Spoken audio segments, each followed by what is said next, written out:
ആരോപിക്കുകയാണ് കുടുംബം. ശ്രീനന്ദയെ തട്ടിക്കൊണ്ടുപോയി അപകടപ്പെടുത്തിയെന്നാണ് കുടുംബത്തിന്റെ സംശയം. ടിക്കറ്റ് കൗണ്ടറിന് സമീപത്ത് വെച്ചാണ് ശ്രീനന്ദയെ അവസാനമായി കണ്ടതെന്നും അവിടെയുള്ള ഉദ്യോഗസ്ഥരെ ചോദ്യം ചെയ്യണമെന്നും ബന്ധുക്കൾ ആവശ്യപ്പെടുന്നു. മാണിക്യധാര വെള്ളച്ചാട്ടത്തിന്റെ വ്യൂ പോയിന്റിന് സമീപമുള്ള ടിക്കറ്റ് കൗണ്ടറിനരികിലാണ് ചൊവ്വാഴ്ച വൈകിട്ട് 5:26 ശ്രീനന്ദയെ അവസാനമായി കാണുന്നത്. 4 മിനിറ്റിനുള്ളിൽ കുട്ടിയെ. പ്രിയപ്പെട്ടവരെ, നമസ്കാരം. പുതിയൊരു വീഡിയോയിലേക്ക് എല്ലാവർക്കും സ്വാഗതം. വളരെയധികം ദുഃഖകരമായ ഒരു സംഭവം തന്നെയാണ്. അതായത് വീട്ടുകാർക്ക് ഒരുപാട് സംശയങ്ങൾ, നാട്ടുകാർക്ക് ഒരുപാട് സംശയങ്ങൾ, നമ്മൾക്ക് ഒരുപാട് സംശയങ്ങൾ. എന്താണ് അവിടെ സംഭവിച്ചതെന്ന് കൃത്യമായിട്ട് നമ്മൾക്ക് ഒരാൾക്ക് പോലും പറയാൻ കഴിയുന്നില്ല. അതാണ് നിങ്ങൾ മനസ്സിലാക്കേണ്ടത്.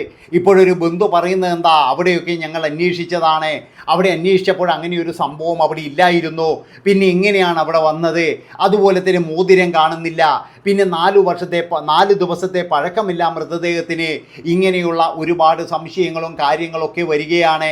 അതായത് അവിടെ നിന്നും വീണതാണെങ്കിൽ അവർ അന്ന് തന്നെ അവർ നോക്കിയപ്പോൾ കാണേണ്ടതല്ലേ എന്നാണ് എല്ലാവരും പറയുന്നത്. എൻ്റെ പൊന്നു സഹോദരങ്ങളെ, അതായത് അവിടെയൊക്കെ എന്ന് പറഞ്ഞാൽ ചിലപ്പോൾ ദുരൂഹതമായിട്ടുള്ള ഏതെങ്കിലും ക്രിമിനലുകൾ ഉണ്ടാകും. അതാണ് നിങ്ങൾ മനസ്സിലാക്കേണ്ടത്. ഇപ്പോൾ അവർക്കെന്ന് പറഞ്ഞാൽ അതിയായ സംശയം ആരെയാണ്? ആ ഒരു കടക്കാരനെ സംശയമുണ്ട്, അവിടെയുള്ള ഭിക്ഷക്കാരെ സംശയമുണ്ട്, അതുപോലെ തന്നെ എന്ന് പറഞ്ഞാൽ അവിടെയുള്ള ചില തൊഴിലാളികളെ സംശയമുണ്ട്. അതായത് സംശയിക്കാതെ നമുക്ക് കഴിയില്ല.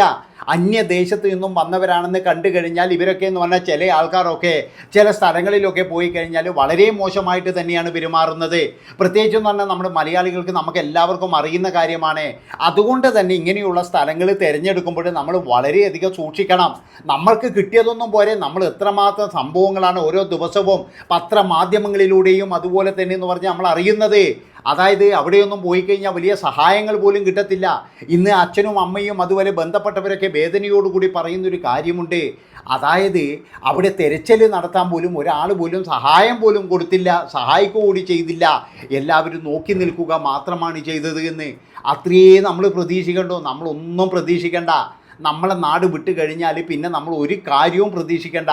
അതുകൊണ്ട് തന്നെ എന്ന് പറഞ്ഞാൽ നമ്മുടെ കുടുംബത്തിൻ്റെ സുരക്ഷ നമുക്ക് നോക്കാൻ കഴിയുമെങ്കിൽ മാത്രം നമ്മൾ ഇതുപോലെയുള്ള സ്ഥലങ്ങളിൽ പോകുക, ഇല്ലെങ്കിൽ പൂർണ്ണമായിട്ടും നമ്മൾ ഒഴിവാക്കുക. അതായത് നമ്മൾക്കിപ്പോൾ എല്ലാവർക്കും ഇപ്പോൾ ടൂറ് ഭ്രമം ബാധിച്ചിരിക്കുകയാണ്. വേറെ ഒന്നുമല്ല, ഈ ഇൻസ്റ്റഗ്രാമിലും ഫേസ്ബുക്കിലൊക്കെ ഫോട്ടോ ഇടാൻ വേണ്ടിയിട്ടും അതുപോലെ തന്നെ എന്ന് പറഞ്ഞാൽ ഞാൻ ഇവിടെയൊക്കെ പോയിട്ടുണ്ട് എന്ന് ആധികാരികമായിട്ട് പറയാനും കാണിക്കാനും ഒരു പൊങ്ങച്ചത്തിനും വേണ്ടിയിട്ടൊക്കെ ഇന്ന് എല്ലാവരും ഇങ്ങനെയുള്ള സ്ഥലങ്ങളിലൊക്കെ പോകുന്നുണ്ട്. എൻ്റെ പൊന്നു മക്കളെ, നമ്മൾ ഒരുപാട് ദുരിതങ്ങൾ ഇതിൻ്റെ പേരിൽ അനുഭവിച്ചില്ലേ? ഇപ്പോഴും കണ്ടില്ലേ ശ്രീനന്ദയുടെ ആ മാതാപിതാക്കളുടെ ദുഃഖം കണ്ടില്ലേ? അവർക്കിനി ജീവിതകാലത്തിൽ അവർക്കിനി ഒരു സമാധാനത്തോടു കൂടി നിൽക്കാൻ പറ്റുമോ? കാരണം കൺമുന്നിൽ നിന്നും 5 മിനിറ്റിനുള്ളിലാണ് അവരുടെ മകൾ പോയത്. അതാണ് ഞാൻ പറയുന്നത്. വളരെയധികം ദുർഘടം എന്താ വെച്ച് കഴിഞ്ഞാൽ ഭയങ്കര ദുർഘടം പിടിച്ചൊരു സ്ഥലമാണത്. അവിടെയൊക്കെ എന്ന് പറയുന്നത് വളരെ സൂക്ഷിക്കണം. ഫാമിലീനെയൊക്കെ കൊണ്ടുപോകുമ്പോൾ നമ്മളിപ്പോഴെന്ന് പറഞ്ഞാൽ എല്ലാം സുരക്ഷമാണ്, എല്ലാം സുരക്ഷിതമാണ്, അല്ലെങ്കിൽ നമ്മുടെ കൂടെ ആൾക്കാരുണ്ടാകും എന്നൊക്കെ നമ്മൾ കരുതുമെങ്കിലും ഒരാൾ പോലും ആവശ്യത്തിനുണ്ടാവില്ല. പിന്നെ ചില ആൾക്കാർ പറയുന്നൊരു കാര്യമുണ്ട്, വരാനുള്ളത് വഴിയിൽ തങ്ങില്ല എന്ന്. എന്തൊക്കെയായാലും ശ്രീനന്ദ എന്ന് പറയുന്ന ആ ഒരു പെൺകുട്ടിയുടെ മരണത്തിൽ ഒരുപാട് ദുരൂഹതകളാണ് വരുന്നത്. ഈ ദുരൂഹതകളെല്ലാം നീക്കേണ്ടത് എന്ന് പറഞ്ഞു കഴിഞ്ഞാൽ കൃത്യമായിട്ടുള്ള അന്വേഷണവും അതുപോലെ തന്നെ എന്ന് പറഞ്ഞാൽ പോസ്റ്റ്മോർട്ടം റിപ്പോർട്ട് വരും, ഫോറൻസിക് റിപ്പോർട്ട് വരും. ഇതൊക്കെ കിട്ടിക്കഴിഞ്ഞാൽ ഏകദേശം നമുക്ക് മനസ്സിലാകും എന്താണ് സംഭവിച്ചത് എന്ന്. ചിലപ്പോഴെന്ന് പറഞ്ഞു കഴിഞ്ഞാൽ ഞാൻ പറഞ്ഞല്ലോ, അതായത് അച്ഛനും അമ്മയും ദുരൂഹത ആരോപിക്കുന്നതെന്ന് പറഞ്ഞാൽ അവർക്കുള്ള സംശയമായിരിക്കാം. ആ ഒരു പോയിന്റിൽ എന്ന് പറഞ്ഞാൽ അവർക്ക് അത്രത്തോളം അനുഭവിക്കേണ്ടി വന്നിട്ടുണ്ടാകാം. ഇല്ലെങ്കിൽ അവിടെയൊക്കെ എന്ന് പറഞ്ഞ് എന്തെങ്കിലും ഒരു പ്രശ്നം അവർ കണ്ടിരിക്കാം. അതൊക്കെ എന്ന് പറഞ്ഞു കഴിഞ്ഞാൽ ചില സ്ഥലങ്ങളിൽ അങ്ങനെയാണ്. നമ്മൾ വിചാരിക്കുന്നത് എന്താ, നമ്മൾ വിചാരിക്കുമ്പോൾ നല്ല വിനോദസഞ്ചാര കേന്ദ്രം, നമുക്ക് ഭയങ്കരമായിട്ടുള്ള ഇത് കിട്ടും. നമ്മളൊക്കെ ഇവിടെയാണെങ്കിലും എന്ന് പറഞ്ഞു കഴിഞ്ഞാൽ ഏതെങ്കിലും ഒരു തട്ടിലോ എവിടെയെങ്കിലും പോയി കഴിഞ്ഞാൽ അവിടെയൊക്കെ കൃത്യമായിട്ടുള്ള ആളുണ്ടാകും. എന്തിനധികം പറയുന്നത്, ഞാൻ ഇതിനെടുക്കുന്ന പറഞ്ഞാൽ പൈതൽ മല എന്ന് പറയുന്ന സ്ഥലത്ത് പോയി ആ ഒരു വ്യൂ പോയിൻ്റ് അവിടെ കയറാൻ വേണ്ടിയിട്ട് തന്നെ ഒരുപാട് ദൂരം പോകണം. പക്ഷെ അവിടെ എത്തിയപ്പോഴെന്ന് പറഞ്ഞാൽ അവിടെ വനപാലകരുണ്ട്. നമുക്ക് എന്തെങ്കിലും ആവശ്യം വന്നു കഴിഞ്ഞാൽ ബന്ധപ്പെടേണ്ട എല്ലാവരും അവിടെ തന്നെയുണ്ട്. അതാണ് നിങ്ങൾ മനസ്സിലാക്കേണ്ടത്. ഓരോ സ്ഥലങ്ങളിലെന്ന് പറഞ്ഞു കഴിഞ്ഞാൽ ആൾക്കാരും കാര്യങ്ങളൊക്കെ നമ്മുടെ കേരളത്തിലുണ്ടാകും, പക്ഷേ ചില സ്ഥലങ്ങളിലൊന്നും ഉണ്ടാവില്ല. അതുകൊണ്ട് തന്നെ പരമാവധി ഫാമിലിയൊക്കെ കൂട്ടിയിട്ട് ഇങ്ങനെയുള്ള സ്ഥലങ്ങളിൽ പോകുമ്പോഴേ നിഗൂഢതയുടെ താഴ്വരയാണെന്നേ ഞാൻ പറയുള്ളൂ. പല സ്ഥലങ്ങളും അത് നിങ്ങൾക്ക് മനസ്സിലാവില്ല. അതായത് നമ്മൾ നോക്കുമ്പോൾ ഒന്നും കാണില്ല. ചിലപ്പോൾ അവിടെയുള്ള ക്രിമിനലുകൾ ഇന്നൊക്കെ എന്ന് പറഞ്ഞാൽ കാടിൻ്റെ ഉള്ളിൽ എന്ന് പറഞ്ഞാൽ പലതും നടക്കുന്നുണ്ട്. അതുപോലെ തന്നെ മറ്റു പല താവളങ്ങളും കാടിൻ്റെ ഉള്ളിലുണ്ടാകാം. ഇതൊന്നും നമ്മൾ കാണില്ല. അതാണ് നിങ്ങൾ മനസ്സിലാക്കേണ്ടത്. കുറേ കാലങ്ങൾക്ക് മുമ്പ് ഇതുപോലെ തമിഴ്നാട്ടിൽ നടന്ന ഒരു സംഭവമാണ്. അതായത് ഇതുപോലെ കുടിച്ച് ഈ കുറച്ച് കൂത്താർന്ന ഒരേ ടീമുകളുണ്ട്. അവിടത്തേക്കെന്ന് പറഞ്ഞു കഴിഞ്ഞാൽ ഒരു പയ്യനും ഒരു പെണ്ണും പോയതാണ്. അവർക്ക് സംഭവിച്ച ദുരന്തങ്ങൾ അങ്ങനെ പലതരത്തിലെന്ന് പറഞ്ഞു കഴിഞ്ഞാൽ നടക്കുന്നുണ്ട്. അതൊക്കെ എന്ന് പറഞ്ഞാൽ ടൂറിസ്റ്റ് പോയിന്റ് തന്നെയാണ്. അതുകൊണ്ട് തന്നെ എന്ന് പറഞ്ഞു കഴിഞ്ഞാൽ നമ്മൾ 40 ആളല്ല 50 ആളുണ്ടെങ്കിലും ശരി, നമ്മുടെ മക്കളെ നമ്മൾ ചേർത്ത് നിർത്തണം. എല്ലാവരും പറയുന്നത് പോലെ ഇന്നത്തെ മക്കൾ അങ്ങനെയൊന്നും കേൾക്കത്തില്ല. ഒരിതുമില്ല. നമ്മൾ പറഞ്ഞാൽ കേൾക്കാത്ത മക്കളൊന്നും അല്ല. പക്ഷെ നമ്മളെല്ലാവരും അവർക്കൊരു ബാധ്യത കൊടുത്തിട്ടുണ്ട്.